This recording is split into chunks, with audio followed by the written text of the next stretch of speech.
Live from ABC7, this is Eyewitness News at 8 p.m. on LA56. Hurricane Maria is already churning up big waves and extremely dangerous conditions along the coast. One surfer pulled from the water unconscious has died. Charges are filed against a suspect in deadly murder spree, and we have new information on the alleged gunman. New information on the terrorist group ISIS. A Southern California man who joined the group has reportedly been killed, plus what the Pentagon says it needs now.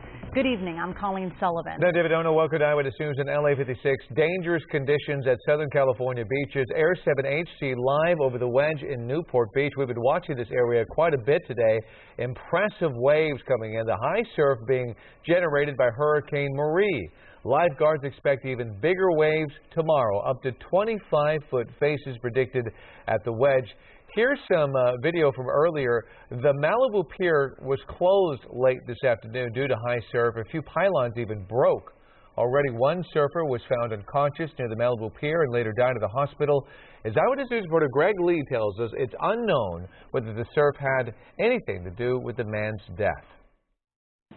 Crowds of surfers fought for the best waves in Malibu all day, each taking advantage of a swell created by Hurricane Maria. The waves, they've been great all day, and they're getting bigger, and it's been consistent. But around 11:20 this afternoon, things turned deadly near the pier. My girlfriend and I were walking up at the time. The gentleman was in the second line, and apparently he was unconscious, floating on his surfboard. LA County lifeguards say they pulled an about 40-year-old unconscious man from the water. He died at the hospital.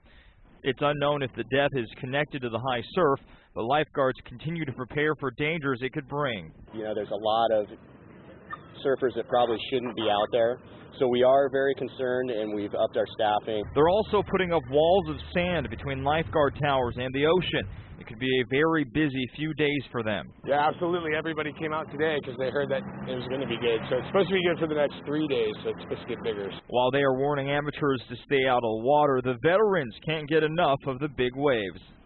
We've been waiting for that for about 2 months now, and the squad is here, so everybody's here out to have fun, Dozens of surfers out trying to catch a wave here in Malibu, as well as lifeguards in their boats and some on paddle boards, just to deal with the sheer number of surfers out here. Reporting in Malibu, Greg Lee, ABC7, Eyewitness News. Certainly some dangerous, rough waves out there. Let's go to Danny Romero, who is tracking the very big waves right now. Danny? All right, thanks very much, Colleen and David. Yeah, and the reason for these strong waves, as you mentioned a little while ago, it's Hurricane Maria sitting out there in the Pacific now, churning pretty well.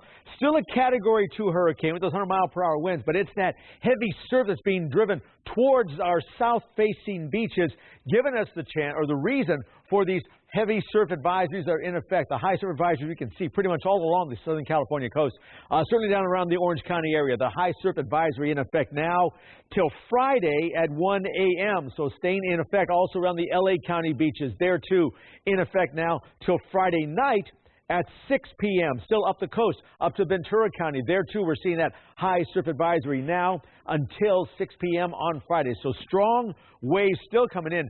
As David, you mentioned, 25-foot faces. Those are some dangerous waves. It is the power of nature. Sit on the sand, enjoy the view, don't get in the water. Play it safely and just enjoy how it looks. Now, changes in our weather on the way too. I'll tell you about that when I come back in just a bit. Right now, Colleen and David, it's all yours. All right, Danny, thank you. New information about a deadly shooting spree in the San Fernando Valley. The suspect facing murder charges, and one investigator is calling him a serial killer. 34-year-old Alexander Hernandez has only been charged in one of the killings. 7 people have been shot, 4 killed over the past 5 days. Detectives expect to file more charges against Hernandez in connection to Sunday's deadly shootings. We anticipate charges will be filed on the 3 homicides that occurred in the San Fernando Valley on Sunday in the next several days to weeks. We're very confident of that. We believe we have the right man. Hernandez was arrested Sunday night after he barricaded himself in his Sylmar home. He's scheduled to be arraigned tomorrow. A standoff in Linwood has ended with authorities shooting and killing a man suspected of opening fire on LA County Sheriff's deputies. This was the scene moments after the suspect was shot. Investigators say he came out of the apartment armed with a handgun, and that's when deputies opened fire. The whole thing started around 1 o'clock this afternoon when 2 detectives arrived at an apartment complex for a follow-up investigation. That's where the suspect fired shots, hitting one of the deputies in the shoulder. That deputy is expected to be okay. An ex-U.S. Marine appeared in a Joshua Tree court to face charges of murdering his alleged lover. As Inland Empire Bureau Chief Rob McMillan reports, prosecutors say he killed the pregnant wife of a Marine corporal. Accused of murder and lying in wait, Christopher Brandon Lee faced the judge, entering a plea of not guilty. He's accused of killing 19-year-old Erin Corwin and throwing her body down a 140-foot mine shaft outside Joshua Tree National Park almost 2 months ago. Right now, we still don't have any of the discovery. Lee's defense attorney has been with him since the beginning, shortly after Corwin was first reported missing. That was when Lee was first arrested for possessing a destructive weapon. But the defense attorney says he thinks police considered him a suspect the whole time. I'll put it this way. I don't know of anyone who's ever been actually arrested and held on a charge of possessing a potato gun. Now, destructive device is different, but the item was a potato cannon or a potato gun. The prosecution did not speak after today's arraignment, and they haven't decided whether to seek the death penalty. The San Bernardino County Sheriff's Department believes Corwin and Lee were having an affair around the time Lee is accused of killing her. Corwin's husband, Jonathan, who's a U.S. Marine corporal, was in court today, but he did not speak with the media. He also showed up at a vigil for Erin Corwin last night. Friends say it's important to honor the victim and support her husband, even though she may very well have been having an affair with the man accused of killing her. We need to remember that she's a person first. She's a daughter, a sister, a wife, a friend, and so much more to so many different people, and that's who she needs to be remembered as. Christopher Brandon Lee is expected back in court on September 16th, but for the time being, he'll stay behind bars. The judge says no bail. In Joshua Tree, Rob McMillan, ABC7 Eyewitness News.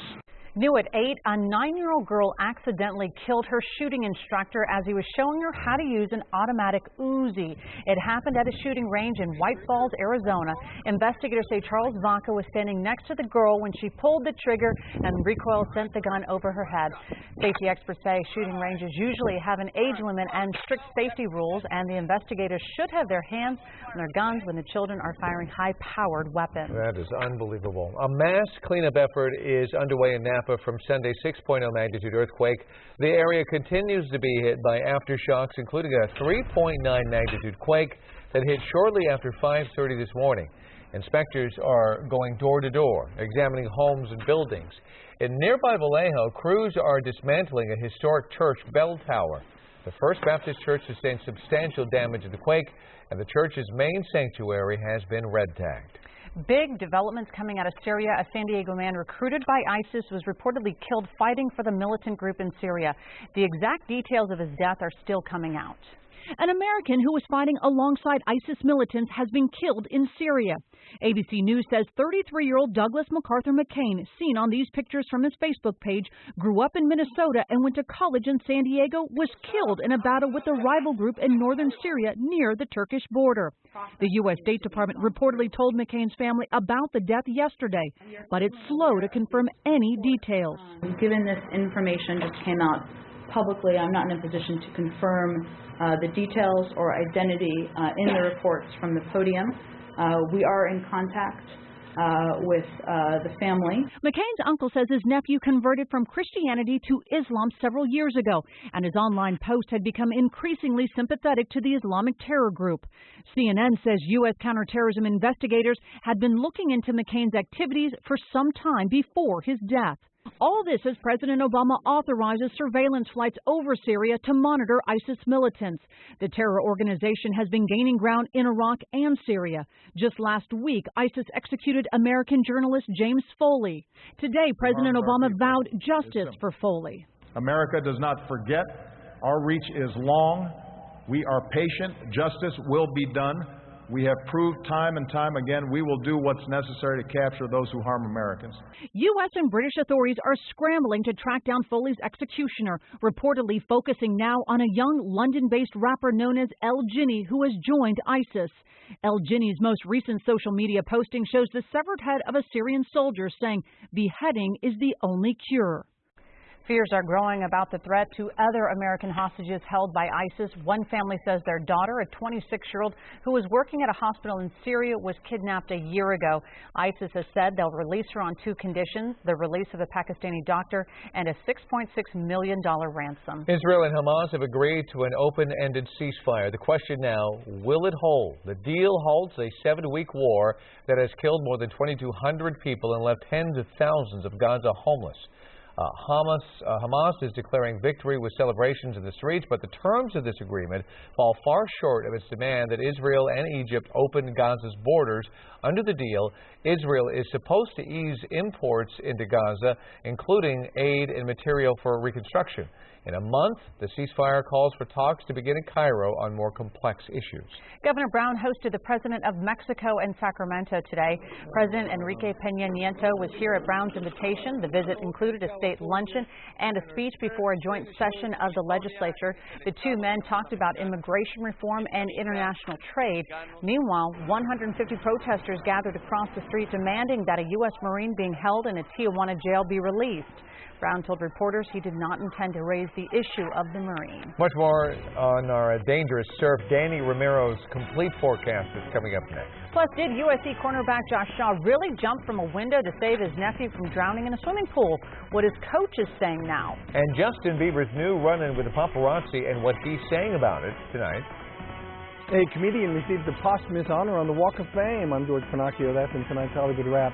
Plus, Scarlett Johansson goes to bat for Planned Parenthood. And why Miley Cyrus's date to MTV's Video Music Awards is a wanted man. Next.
Questions today about a hero story involving a USC football player. Today, reporters showed up at USC football practice expected to talk to Josh Shaw about jumping from a balcony to save his 7-year-old nephew from a pool.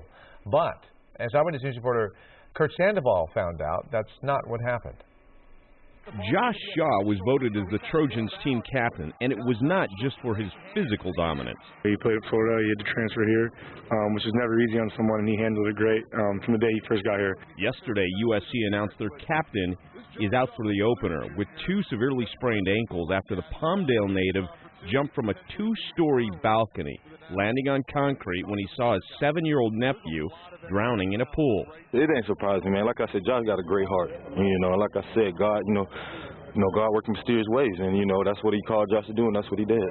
If this hero story almost sounds too good to be true, there could be some validity there. You see, Josh Shaw was supposed to speak with the media this morning, but as it turns out, Steve Sarkisian in the football office got several phone calls saying that's not what happened Saturday night. Obviously, within the last few hours or so, we've gotten a few phone calls contradicting what Josh said occurred Saturday night, so we're going to continue to vet it, and we're looking at it, but beyond that, I only know what I know, and Josh is adamant with what occurred. Sarkisian would not discuss who's calling them with this new information, but asked for time so the university can investigate. Well, I think it's important to know your team. I think it's important to know your players. Like I said, Josh Shaw has been a good leader for us. While internet rumors swirl, Shaw's sister, who is the mother of the 7-year-old, confirms her brother jumped to the concrete and saved her son. He was with 2 of his uncles. One was supposed to be watching him, took his eyes off for a second. Josh, fortunately, and praise God that he did, seeing what was going on, he reacted. Josh won't be available until we find out. I just don't want to put him in a situation if answering questions that we really don't have all the answers to. And for now, there's more questions than answers. Kurt Sandoval, ABC7, Eyewitness News. Justin Bieber had some sort of run-in with the paparazzi today, and he's tweeting about it. He wasn't hurt, but said, quote, "We should have learned from the death of Princess Diana." Meantime, police were called to an incident last night involving the pop star at the grand opening of Dave & Buster's in Hollywood. The LAPD says a fan took a photo of Bieber. His security guards asked the fan to review the video, which triggered a theft investigation. Police determined no theft had occurred. Bieber was there, and officers say everyone cooperated and no crime was committed. All right, let's talk about our weather. Dana Romero joined us with that, and we've had great days. Yeah. You say it's going to heat up. Yeah, it's been real nice. Again, it's still summertime, so we're going to get a little dash, a little reminder that it is still summer in Southern California, but not for very long. Let's go outside and take a look right now. There's a live shot to Laguna Beach on a Tuesday night, and there's just the slightest hint of a little haze. And it's that marine layer that's been keeping us on the cooler side the last few days. Well, not so much of it now tonight and tomorrow. That's a hint of the change in our weather to come. Swinging over to our downtown LA camera, there the skies are pretty clear temperature-wise. At 72 degrees, just barely a breeze of 5 miles per hour. We're showing relative humidity at 64%. And today, temperature-wise, once again, right above, but still a little below, 85 the normal temp. We got to 84 downtown today. Sunset a gorgeous one at 7:27. Watch for the sunrise tomorrow. Get your day going at 6:23. And enjoy a new moon going on tonight up in the skies above Southern California. Now, here's what's changing about the weather. That low that we have with that onshore flow is now tracking its way out of town, and as it moves out, now replaced by this ridge of high pressure. That ridge pretty strong and moving into place and staying put for a couple of days. Tuesday, Wednesday, and Thursday, that high is in place, giving us the stronger offshore flow. You see that circulation around the high, right? That pushes everything offshore. All that cool air now pushed away. We instead get the heat starting earlier in the day, so temperatures will start to rise up tomorrow into Thursday, even into the weekend as well in some spots. Some warm numbers, yes, triple digits are on the way. Right now, though, tonight, another pretty nice mild night over Southern California. 64 overnight in Riverside, 67 in Redondo, and down to 61 in Lancaster. Tomorrow, here's the warmer highs, pushing 100. 97 in Lancaster, same for Santa Clarita. Beach temps, once the morning clouds move out, 76 Malibu, 77 at Redondo, not bad. Pasadena goes to 94, Riverside to 96, there's 100. Lake Elsinore, triple digits, as is Palm Springs. Here's our 7-day Power Back weather and giving you a very warm Wednesday. Still sunny and hot again on Thursday to 90 degrees downtown. Then comes the weekend. Marine layer returns, numbers drop back down to as low as 82 by next Monday and Tuesday to start next week. Here's a look at the valleys and the Inland Empire. A warm, sunny Wednesday. Here comes the heat. Triple digits on Thursday. Still pretty warm on Friday. And then there, too, Temperatures start to drop down to the 80s by Monday and Tuesday. Mountain areas should be gorgeous, still warmer, 75 to 77, and then a couple of 80s into Friday and Saturday, mostly sunny skies. And then there, too, things cool down Monday and Tuesday. I know it's still summer, but think about the hint of fall on the way. Here's the high desert look for tomorrow. Breezy conditions. Warm, yes, to 97 for an average high. Then Thursday, topping off at triple digits, holding there on Friday as well to 101. And as we head into the weekend, we'll see 97 and 95. So still a warm weekend going on. Monday and Tuesday, breezy, warm, and sunny at 94. So get ready for a couple of days of heat. David, Colleen, go ahead. All right, Danny, thank you. In tonight's Hollywood Wrap, Scarlett Johansson has designs on a new project. Plus, an honor for the late Phil Hartman, and here's George Finocchio with all the details. All right, thank you. This was a nice moment in Hollywood. The late actor and comedian Phil Hartman was remembered by family, friends, and fans today as his star was unveiled on the Hollywood Walk of Fame. It's about time that we commemorated Phil. I just looked up to him and idolized him. I wanted to be like him, and I was like a puppy dog. Today's ceremony to honor Hartman took place in front of Hollywood Toys and Costumes. We learned it was one of his favorite stores in Hollywood. Phil Hartman had plenty of local ties. He graduated from Westchester High School and Cal State Northridge and began his performing career with the Groundlings. Members of that comedy troupe, as well as Saturday Night Live alums, were on hand for today's unveiling. Well, you saw who showed up. The whole cast from News Radio came, and people from the Groundlings, and his family, and his best friends from all over, and it was just, you know, really great. I mean, Phil was adored and loved. Everybody loved him, you know. He was kind of like a Renaissance man. He loved trying different things. Like one week I go into his office, he had an easel set up with like a painting on it. He was into painting that week. I go in there another couple of weeks later, he's into blues guitar. He's got an amplifier in there and music and, you know, the guitar. And then the next week sailing, flying airplanes. You know, he just truly loved life. You know, he's a great actor. He was just such a great man, and I love that he's got a star finally. Sadly, Hartman's life was cut short in 1998 when he was shot and killed by his wife, who then killed herself. Hartman's brother John represented the family at today's unveiling. After Sunday's MTV Awards, everyone was wondering about the young man Miley Cyrus invited to the ceremony as her guest. Cyrus brought 22-year-old Jesse Hilt to the VMAs in hopes of shining a spotlight on the problem of youth homelessness. Hilt has been homeless at various times in his life, but we've learned he's also in trouble with the law. Hilt was arrested in Oregon on charges of criminal mischief and criminal trespass in 2010. An arrest warrant was later put in place after he violated probation. Polk County authorities say if they find the young man, he will be taken into custody. Scarlett Johansson has a new job, Designing Woman. The 29-year-old actress has teamed up with Planned Parenthood. She's come up with the design for a new T-shirt that supports the organization's Women Are Watching campaign, which educates young voters about women's issues. Scarlett says she was motivated by the Supreme Court's recent decision regarding access to birth control. Her bright pink T-shirt design features the slogan, "Hey, politicians, the 1950s called. They want their sexism back." Johansson says with elections coming up, it's more important than ever to stand up and fight for what you believe in.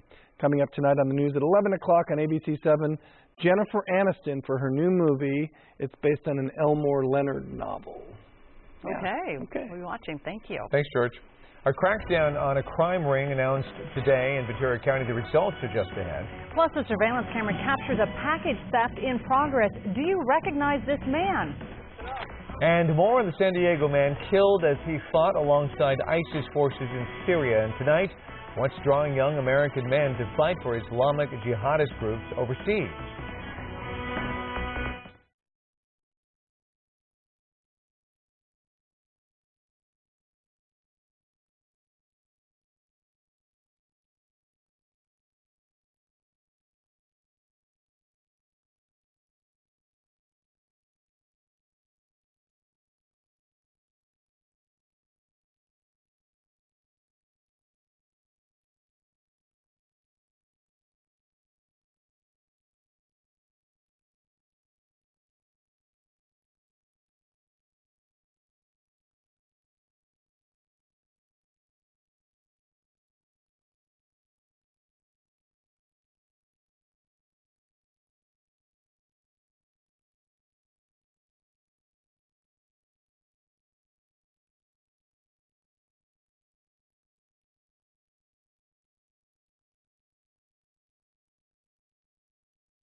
The Orange County Sheriff's Department is asking for the public's help locating a man caught on camera stealing a package from a Yorba Linda home. You see the suspect walk up and ring the doorbell. There he is.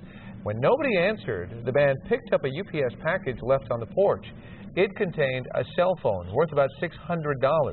The suspect is then seen walking down the driveway. Anyone with information on the suspect is asked to call the Orange County Sheriff's Department or Crime Stoppers at 855-TIP-OCCS. The LA County Board of Supervisors has approved a plan banning new vineyards in the Malibu region. The plan is aimed at protecting a large area of the Santa Monica Mountains. Existing vineyards will be allowed to remain in the mountains, but permits for expansions or new vineyards will not be granted. Environmentalists argue that vineyards were endangering local water sources, but growers say grapevines use less water than other crops like avocados. Supervisors say the Coastal Commission hasn't issued a permit for a new vineyard in the last 5 years. We are updating the evening's top stories next at 8:30. Including the major surf lashing Southern California has already turned extremely dangerous. The LAUSD superintendent tries to explain why he suspended the iPad program in local schools, but that's not good enough for some people, and we'll explain why.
Live from ABC7, this is Eyewitness News at 8:30 p.m. on LA56. In our top story at 8:30, high surf at Southern California beaches. I'm David Ono. And I'm Colleen Sullivan. This is Eyewitness News at 8:30 on LA56. The dangerous conditions being generated by Hurricane Marie. Take a look at the monster waves as they crashed into the Malibu pier. The pier was closed late this afternoon as a few pylons broke as a result. Already one surfer was found unconscious near the Malibu pier and later died at the hospital. Danny Romero is here to tell us what we can expect now. Danny? All right, thanks very much, Colleen. Yeah, we can see some very very strong waves generated by this hurricane. Here's the source of it all. Hurricane Marie spinning quite strongly still. 100-mile-per-hour winds, Category 2 hurricane. Now, certainly we're not near that wind damage, but certainly all the waves coming off of that are what are driving towards our Southern California beaches. So on those beaches, especially on the south-facing ones, we've got this high surf advisory in effect now, certainly all through the area. Up around Ventura area there, too, we're seeing this high surf advisory. 10, 15, even 25-foot faces not out of the question for tomorrow, as this advisory is in effect until Friday night at 6 p.m. LA County beaches there, too, also with that high surf advisory into 6 p.m. on Friday, not to be outdone. Down here, Orange County beaches there, too.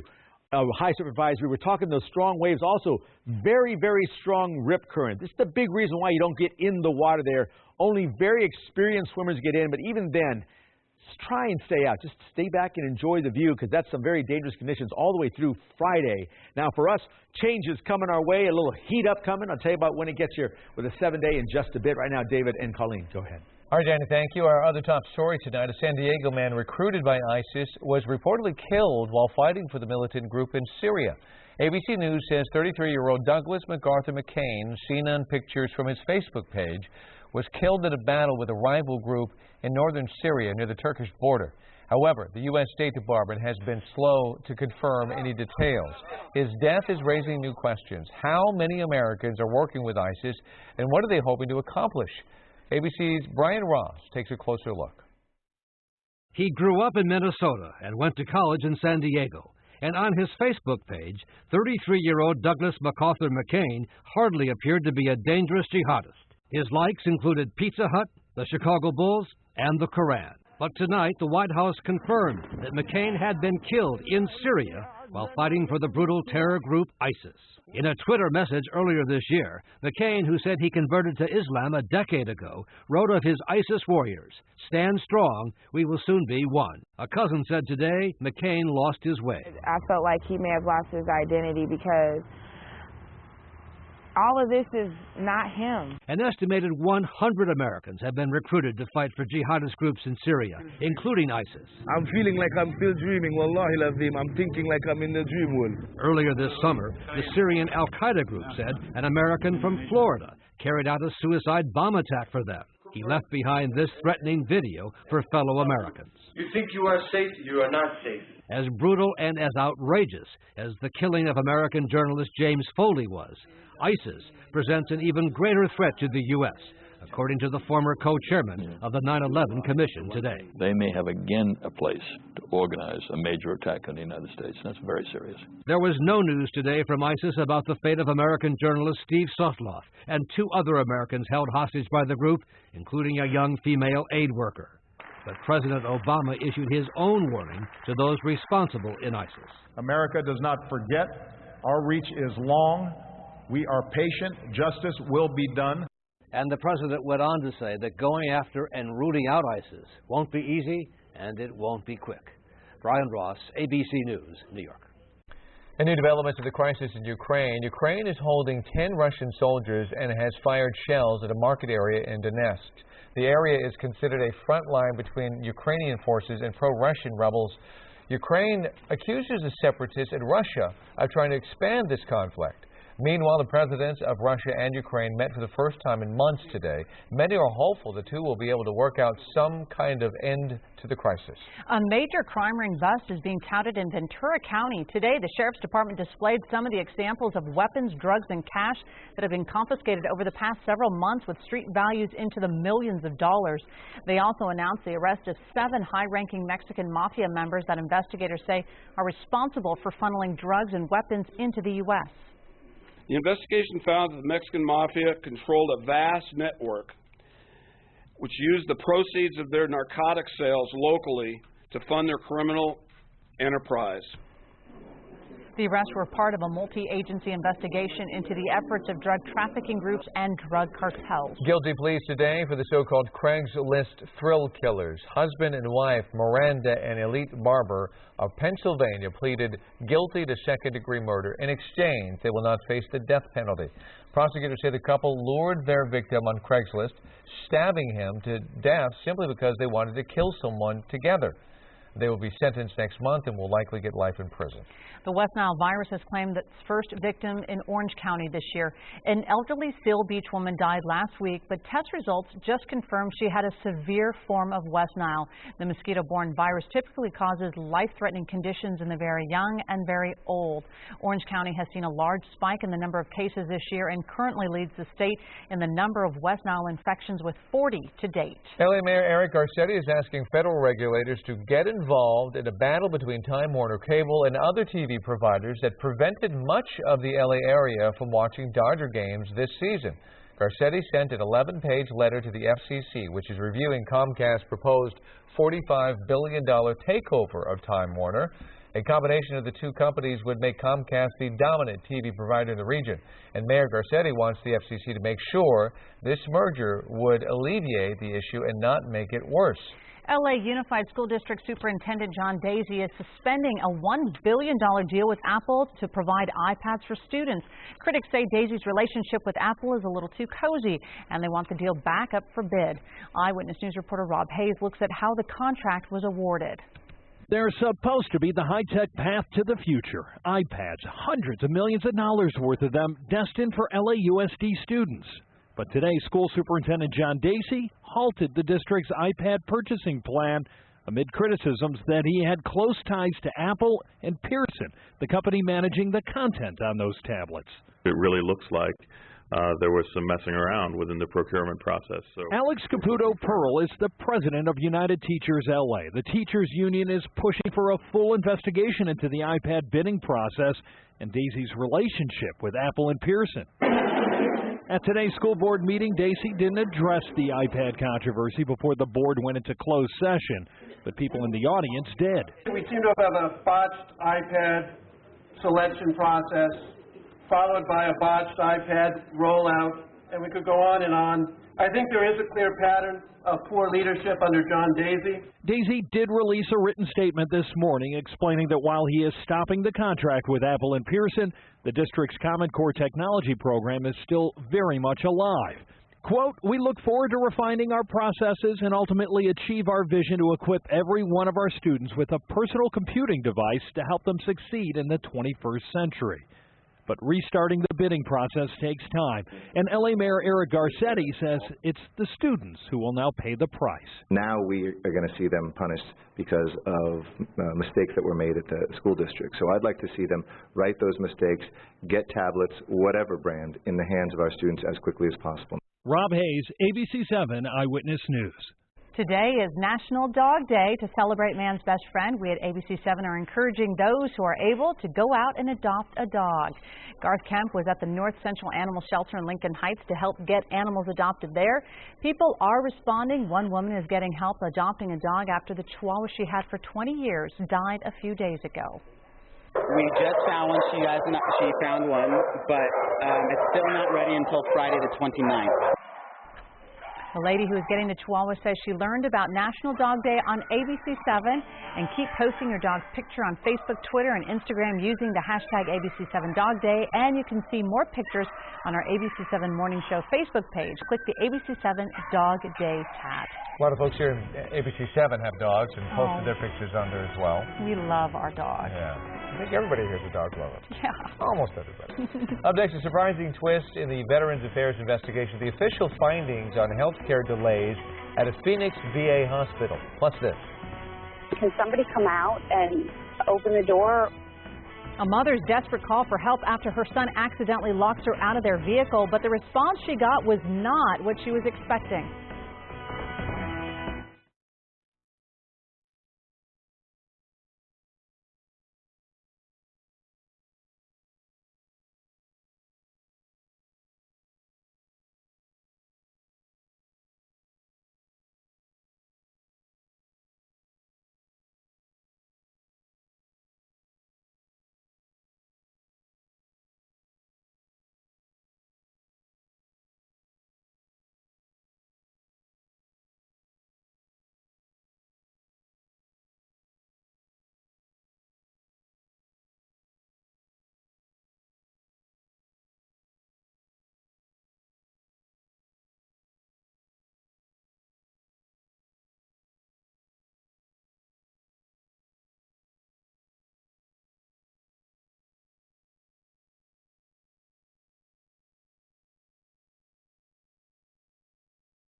A police dispatcher in Tampa is on administrative duty today after a mother accidentally locks her baby boy in a hot car, calls 911, and then gets a shocking response. It's so hot outside. I'm concerned. Can somebody come out and open the door? They won't be able to try to gain access to the car unless the child is in some kind of distress. Well, the Florida mother had just strapped her 10-month-old into his car seat when she shut the door and realized she left the keys in his hand and he'd hit the lock button. So she called 911, but as you heard, despite temperatures pushing 100 degrees, the dispatcher tells her police just won't help unless the child is showing signs of distress. An off-duty police officer saw her panic, and then he called 911. She's a little distraught. She says she called 911 and they said they're not going to come out if the baby's not in distress. No, that's not true. Not at all. Well, by this time, the boy is in distress, so another passerby used a wrench to break the window and get him out. Tampa police say the first dispatcher clearly made a mistake and will be disciplined. How terrifying. A new report is out on allegations of misconduct at Phoenix Veterans Affairs Hospital. Government investigators found no proof that delays in care caused dozens of veterans to die at the hospital. But as ABC's Susan Salney tells us, the report has troubling details the president is promising to fix.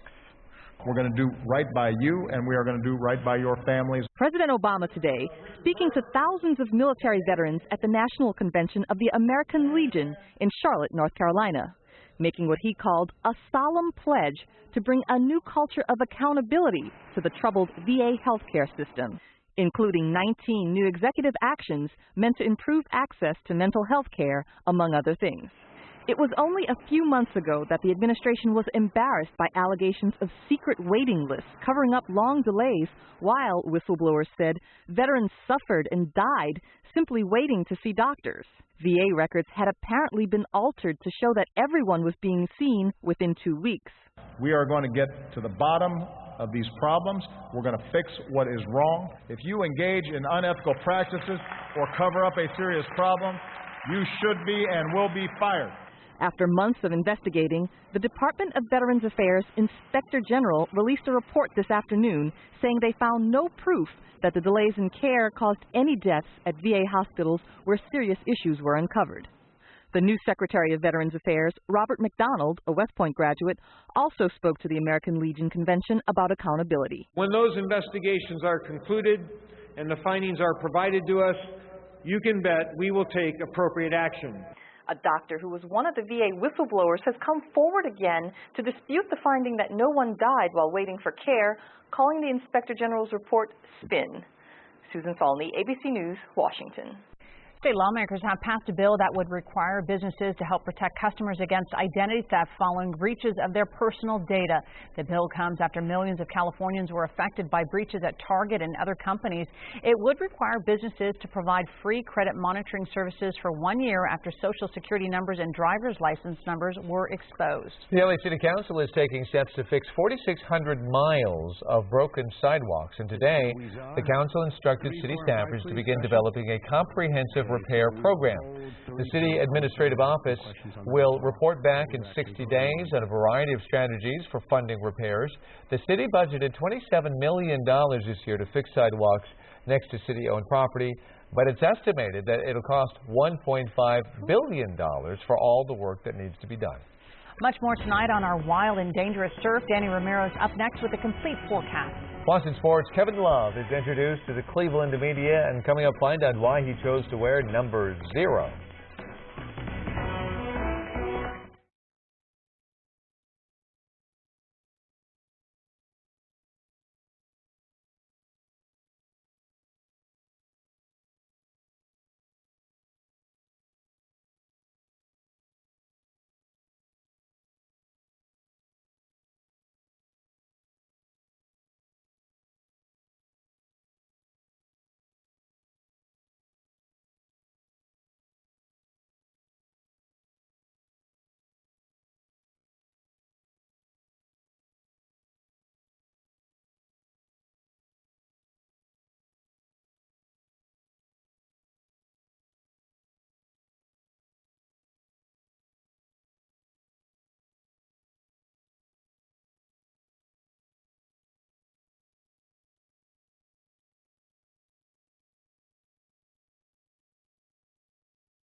It's already been pretty warm outside, but expect some warmer temperatures. Yeah, so there's the warm and there's hot. So the hot is coming next. So if you want to get out and enjoy some summer heat before the summer is all done, next few days will be your days to do it. Let's go outside right now and take a look. Our live shot to Burbank, and the Valley camera looking pretty good. Clear skies here over Burbank, and we're looking at a pretty good summer night. Temperature-wise, it's very mild, and again, not a lot of humidity in the air as it was, say, a week or so ago. Our downtown picture also pretty good. Clear skies. And a cool, comfortable 72 degrees, a breeze of 5 miles per hour, and our relative humidity, 64%. Barometer on the rise now at 29.93. Couple of things to watch. There's Hurricane Marie, now a Category 1 hurricane, downgraded somewhat, 90-mile-per-hour sustained winds now registering. But more than those winds are those waves pushing into Southern California, those high surf advisories in effect until Friday night in many spots on the south-facing beaches. Big waves, very strong rip current. Don't get in the water unless you're extremely experienced, and I recommend even then just stay back and enjoy the power of nature. Those waves crash against the shore. But what's going to change our weather to make us a warm day at the beach is this ridge of high pressure moving in. This is going to stay in place tomorrow into Wednesday or into Thursday as well. And then that offshore flow warms temperatures up. We'll see some triple digits in our inland spots. Beaches will be in the 70s, close to 80 degrees. So go to the coast, of course, but stay on the sand and watch the waves pound the shores. Here's our numbers tonight. 64 in Beaumont. Same for Temecula. Overnight, 64 in Encino, and then also down a cool 57 in Thousand Oaks. Tomorrow, the heat of the day really starts up. We're looking at 96 for Northridge, 97 for Santa Clarita. Wrightwood warms up to 74. Really nice mountain day. San Bernardino, you're getting a 97 tomorrow, and Lake Elsinore will top off at 100. Here's our 7-day power back. The weather showing you the warming trend coming our way. Tomorrow up to 88, bumping up again to 90 downtown on Thursday as we head towards the weekend. The marine layer returns. Our numbers start to drop back down to normal, about 85, and then below that to 82 by next Monday and Tuesday. So for the holiday weekend, very nice, mild numbers. Here's our look at the valleys. In the Inland Empire, a warm, sunny Wednesday, and then hot temperatures on Thursday. Holiday weekend will be warm, but not blazing hot, so we're still looking at mid-90s on Friday. By Saturday, Sunday into Monday to 88 for the valley highs. That's a very nice, mild summer day to wind up on that Labor Day weekend. Mountain areas will be sunny, just gorgeous tomorrow, warming up to 77, then to the 80s for Friday and Saturday to start the holiday, and then as we head to Sunday into Monday, things still pretty nice. Sunshine for the most part, 79 and 76 for the highs on Sunday into Monday as well. Temperatures for the high desert will be warm to hot. 97 tomorrow, breezy conditions. Warming up a little bit more, and we hang on to triple digits on Thursday and Friday. By the weekend, Saturday, Sunday, we're looking at 90s for the highs into Monday and Tuesday as well, with some winds kicking up. So heat for a couple of days, and then very mild for the weekend. David, calling, all yours. All right, Danny, thank you. The Dodgers are back on the diamond tonight in the desert as they start a quick 2-game series with Arizona. A win would keep Big Blue on the top of the Giants by at least 5 games. Meanwhile, at the Big A, the Angels are looking to keep pace with Oakland for the best record in baseball. Full highlights at Eyewitness News at 11 p.m. Now on to the NBA. Former UCLA Bruin Kevin Love was introduced today to Cleveland, showing off his shiny new jersey and out-of-the-ordinary number, 0. Love has donned number 42 since his high school days, but in Cleveland that number belongs to Nate Thurmond, and the next 2 numbers he wanted were 7 and 11. They were also taken, but he then explained why he is sporting the 0. I went all the way back to my grassroots, and my first number I ever played with, I remember showing up to a game in Beaverton, Oregon with a brand new team in the inner city that I was supposed to play with, and I was the last guy to the gym for the tournament, and there was the 0 for me, so 0 was the right fit for me, and it really brings me back to Portland, which is Oregon, the O, and then as Griff told me later in the text too, can't forget Ohio too. All right, good story there. Team USA taking on Slovenia in its final tune-up before the World Cup. The Stars and Stripes used a 14-0 run, capped off by the fast break alley-oop from Kyrie Irving to Kenneth Faried to put it up 31-18. The Manimal and center Anthony Davis teamed up to combine for 32 points, 17 rebounds, 6 blocks, destroying the Slovenians in the nice green unis. They are very green. Yeah. The U.S. kicks off the FIBA World Cup this Saturday against Finland and win easy today, 101-71. Early in August, Landon Donovan announced that he would retire from soccer at the end of the MLS season. Today, it was announced Donovan will don the Stars and Stripes for Team USA one last time on October 10th against Ecuador. The 32-year-old was cut from the U.S. World Cup roster in the last round of the cuts before the World Cup this summer. Donovan is the leading scorer in national team history with 57 goals. And more news straight ahead here at 8:30. And ahead tonight on Eyewitness News at 11 on KABC. A jail escape caught on camera. A search is underway right now for an inmate on the run. Also ahead, a new film based on an Elmore Leonard novel set in the 1970s. We're going to talk with Jennifer Aniston and her Life of Crime co-stars. These stories and all the late-breaking news on Southern California's #1 late newscast, Eyewitness News at 11 on KABC.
Well, they didn't win the Little League World Series, but judging by their T-shirt sales, you would think they did. The 2014 national champions Jackie Robinson West T-shirts are flying off shelves at Dick's Sporting Goods on the south side of Chicago. Only 7,000 shirts were ordered for the first shipment.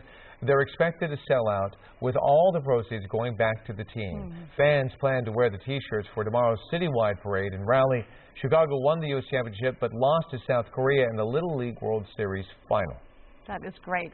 Now to the story of a sheep, an incredible journey, and one long overdue haircut or wool cut, as the case may be. Take a look. This sheep found wandering unshorn on the Australian island state of Tasmania. He had a tag that identified him as coming from a farm all the way on the other side of the island. The farmers who found him think he's probably been roaming for about 6 years, and during that time his wool kept growing, and now it weighs more than 40 pounds. He couldn't see very well because of the wool over his face, so I just snuck up behind him and grabbed hold of him. I just couldn't believe it. Just could not believe that a sheep could have so much wool. Wow, it is amazing. The sheep is in such good health given all that extra weight, not to mention how hot it is and all that wool making them. The farmers plan to shear them the next few days. When they do, they hope to set a world record for biggest fleece ever taken off of a sheep. I want a suit made from that wool. I know. Wouldn't that be neat? He's going to be like, what? Yeah. He's so light on his feet. Float away. Thanks for joining us for Eyewitness News at 8:30 on LA56. Law and Order is next. Have a good night.